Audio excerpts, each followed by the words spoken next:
Bonjour à tous, mes chers amis cinéphiles. Qu'est-ce que vous dites aujourd'hui? Bienvenue sur la chaîne de Del Piazza, où aujourd'hui j'ai l'immense plaisir de vous faire la petite critique de Venom 3 de Last Dance. Alors, Venom 3 est un film qui dure un peu moins de 2 heures, et on est sur le dernier opus de la saga, avec en vedette bien sûr Tom Hardy, qui incarne le célèbre Eddie Brock et qui est, si on peut dire ainsi, contrôlé par le fameux symbiote Venom, grand ennemi de Spider-Man. Alors, par rapport à tout ce que fait Sony avec son univers, euh, j'ai toujours du mal avec les films qui ont été proposés avant. Donc tout ce qui a été Madame Web, Morbius, ça c'était vraiment très très mauvais. Et après, ben, le Venom 1, Venom 2, c'était surprenant. Je veux dire, au début, ben, quand un film Venom a été annoncé, ben, on s'attendait tous à ben, voilà, le fameux Venom terrifiant, menaçant, et au final, ben, voilà, on a été servi d'un personnage un peu comique, oui, vraiment fantasy, comique, vraiment surprenant. Et d'ailleurs, le deuxième opus, c'est littéralement une comédie dans mon souvenir. C'était quand même assez particulier. Les deux ennemis qu'il avait pu affronter dans le premier et le deuxième, bah, ils n'étaient pas super intéressants, surtout Carnage. C'était pas super bien développé, alors que Carnage est quand même un personnage iconique des comics de Spider-Man. Et donc, malgré tout, je les ai pris pour ce qu'ils étaient, plus comme un plaisir coupable. Et c'est un peu comme un fast-food, je dirais Venom. C'est comme un McDo. Bah, moi, j'aime bien aller manger au McDo de temps en temps, c'est assez sympa. Et donc, on se prend pas la tête. Effectivement, c'est pas les plus grands films de super-héros, mais voilà, finalement, on se laisse aller. Le personnage est finalement, quand on se laisse aller, ben, le personnage est quand même assez drôle, il y a quelques feintes assez sympas. Et donc, ce troisième opus, je me demandais un petit peu comment ils allaient partir sur la clôture de cette histoire Venom. Il faut quand même dire que ça a cartonné en termes de box-office. Venom, c'est un véritable succès, le premier et le deuxième. Succès au niveau financier, critique peut-être pas, mais malgré tout, les Américains ont vraiment suivi avec insistance ce film. Alors, pour ce troisième opus, sans rentrer dans le spoil, finalement, ben, je trouve que c'est clairement le meilleur des trois. Où vraiment, là, on a un enjeu assez, assez important pour Venom qui n'aura jamais été mis en aussi grande difficulté. Et finalement, le voir autant galérer pendant tout ce film, c'était assez intéressant, assez jouissif. Et donc, on sent vraiment que l'histoire prend une autre dimension, qu'on est sur la fin de cette saga-là, dans l'univers de Sony.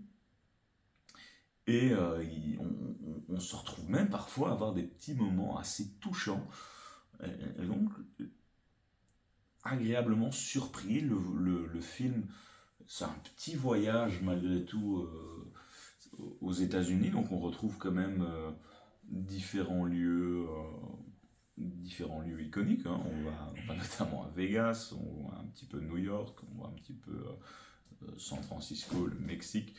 Donc voilà, on va quand même pas mal bouger dans ce petit, dans ce dernier film.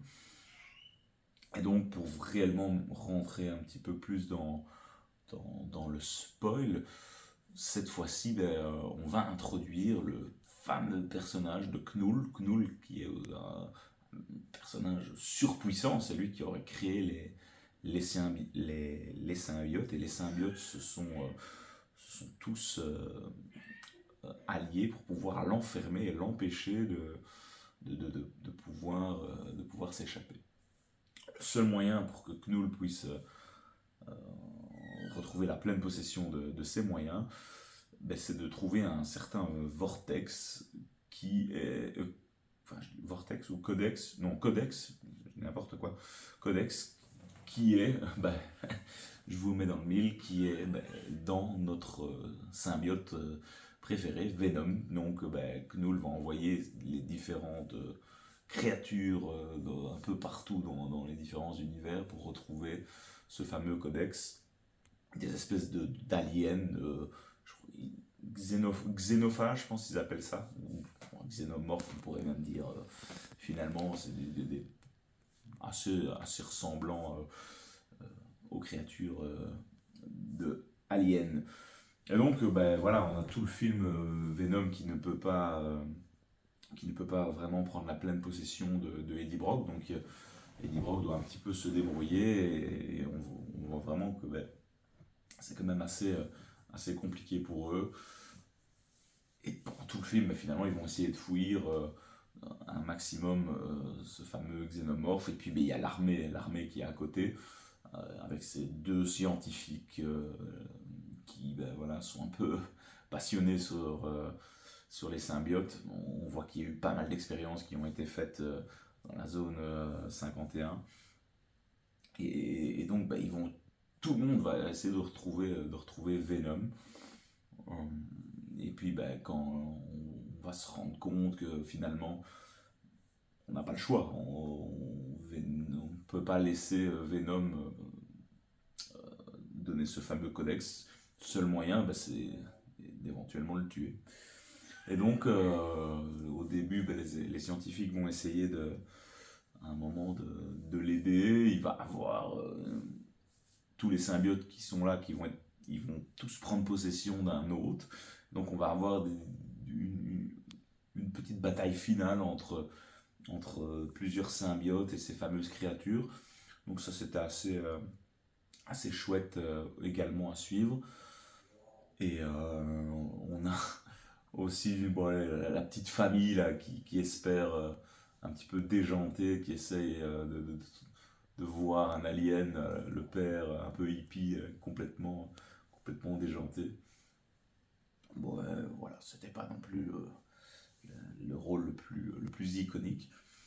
On va retrouver, ben donc pour en revenir à ces deux scientifiques qui vont aussi être pris en possession du symbiote, et puis ben voilà, on a vraiment malheureusement à la fin, ben, l'un des deux devra mourir pour éviter que Knull revienne en pleine possession de ses moyens.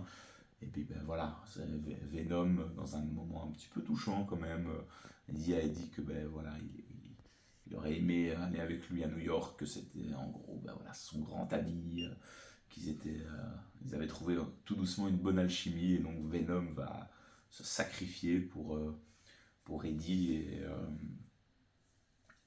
les espèces de xénomorphes vont prendre possession de lui, et puis ben voilà, il va se mettre de l'acide, enfin ils vont tout faire exploser en gros. Voilà, c'est pas le plus.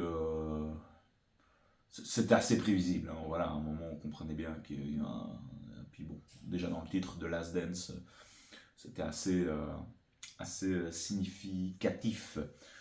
Donc une histoire qui est quand même assez rapide, hein, comme je l'ai dit. On retrouve bien sûr l'humour qu'on avait pu retrouver dans les deux premiers. On va avoir un Venom aussi bah, qui va finalement s'amuser. On s'éclate avec le concept de Venom. Un Venom va prendre possession d'un cheval, d'une grenouille, d'un poisson. Donc bon, voilà, c'est toujours dans le même un peu le même trip. Venom qui danse avec la chinoise qu'on avait vu dans les deux premiers. Hein, Venom qui joue au casino. Enfin donc bon voilà, il y a quand même des moments toujours assez déjantés qui sont propres vraiment à la comédie. Parce que pour moi c'est toujours, comme je l'ai dit, plus une comédie. Notre cher ami Venom. Et malgré tout, je suis assez curieux de voir ce que va faire ce film. Je sais pas trop quel sera l'impact, mais comme je l'ai dit, je trouve quand même que c'était un des meilleurs. Alors bon, ben voilà, il y avait toujours beaucoup de rumeurs sur le fait qu'on aurait peut-être une apparition d'un des Spider-Man, peut-être celui d'Andrew Garfield ou Tom Holland éventuellement. Alors ben, on a deux scènes post-génériques, il n'en est rien. La première scène post-générique, c'est clairement un teasing par rapport à Knull qui dit, ben, voilà, maintenant que Venom est vaincu, ben voilà, il va pouvoir clairement s'échapper. Bon, je ne sais pas trop comment, on verra bien. Mais les rumeurs parlent d'une apparition aussi de Knull dans le MCU de Tom Holland. Donc peut-être qu'on reverra ce personnage qui est incarné par Andy Serkis d'ailleurs, qui encore une fois se tape un rôle en motion capture complètement farfelu. Mais bon, on connaît, c'est maintenant le maître de ce genre de rôle. Et puis bah, la deuxième scène post-générique, bah, on va retrouver le barman qu'on avait vu au début où bah, on avait laissé un petit bout de symbiote. Et est-ce que ça tease le retour de Venom? Je pense. Voilà. On nous fait croire que Venom est mort, mais bon, j'ai malgré tout du mal à y croire. Et puis il y a quand même un bout de symbiote qui est dans l'univers du MCU. Il avait laissé aussi ce petit bout de symbiote là dans son univers. Donc ouais, à voir si vraiment cet univers Sony va se connecter au MCU ou est-ce qu'ils vont utiliser un autre Spider-Man. Mais ouais, un petit peu sceptique quand même de tout ce que fait Sony par rapport à la cohérence de cet univers-là. Euh, voilà, je sais pas trop vers quoi ça va, vers quoi ça mène. On va savoir que dans un mois, on aura Kraven le chasseur, qui également fait partie de cet univers-là. Bon, on sait que voilà, tous ces méchants Spider-Man pourraient peut-être mener au Sinister Six, hein, mais faire un film sur les Sinister Six sans Spider-Man, ça n'a pas trop de cohérence. Donc ouais, je sais pas trop comment les choses vont évoluer du côté de Sony et de son univers. Donc voilà, un petit peu, malgré tout, sceptique. Je sais pas vous ce que vous avez pensé réellement de ce film. N'hésitez pas à me dire en commentaire. Euh, si vous avez détesté le premier et le deuxième, bah voilà, on reste clairement dans la même veine, dans la même lignée. Il n'y aura pas vraiment de fulgurance. Par contre, bah voilà, si vous avez apprécié, bah, je pense que vous passerez également un chouette petit moment.